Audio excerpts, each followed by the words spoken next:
parfois nécessaire de créer un espace virtuel de cours Moodle pour un cours qui n'est pas dans la liste des groupes classes dans du secteur régulier, comme par exemple pour un atelier, pour un centre de ressources d'un département, pour une fonction comme par exemple le cours des administrateurs. Donc à ce moment-là, vous devez entrer dans Moodle en tant qu'administrateur. Vous cliquez sur Administrateur, administrateur du site. Ensuite, vous cliquez sur Cours, Gestion des cours.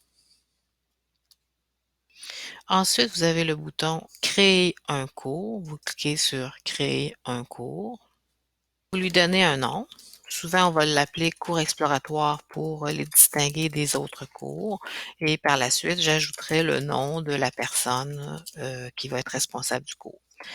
Dans l'abrégé, vous pouvez indiquer la même chose. Les dates, dans ce cas-ci, ne sont pas importantes vu que c'est pas relié à une séquence de cours. Le mot d'identification pourrait être la même chose aussi et le résumé du cours aussi. Dans les formats du cours, dans ce cas-ci, moi, je vais mettre thématique parce que vu que c'est pas dans une session normale, c'est plus des thèmes ou des sujets. Puis je vais en mettre un petit peu moins pour ne pas surcharger la page.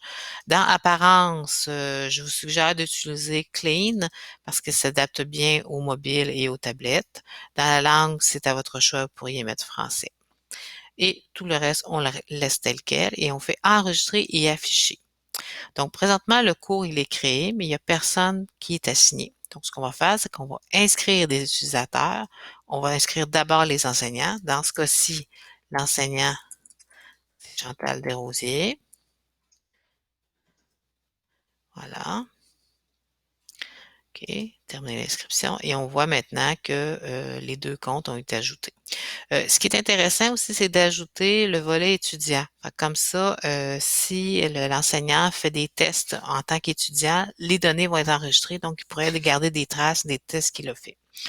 Par la suite, on pourrait inscrire des utilisateurs en tant qu'étudiant, et là, je pourrais ajouter différentes personnes.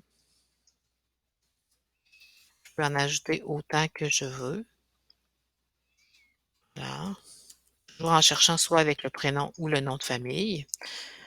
Faire attention parce que des fois, on a des gens qui ont le même nom et même prénom dans le collège.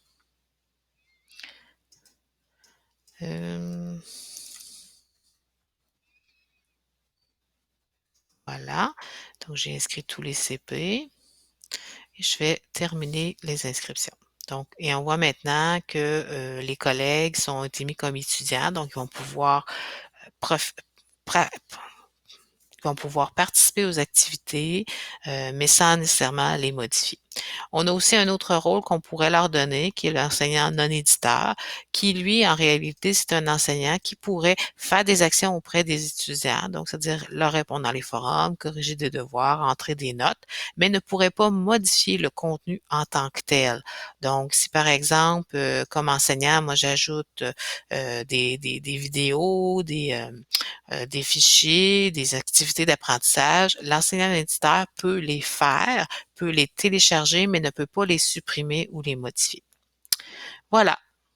Et si on regarde le cours, on voit maintenant que le cours a bien 5 sections et je peux maintenant ajouter mes activités.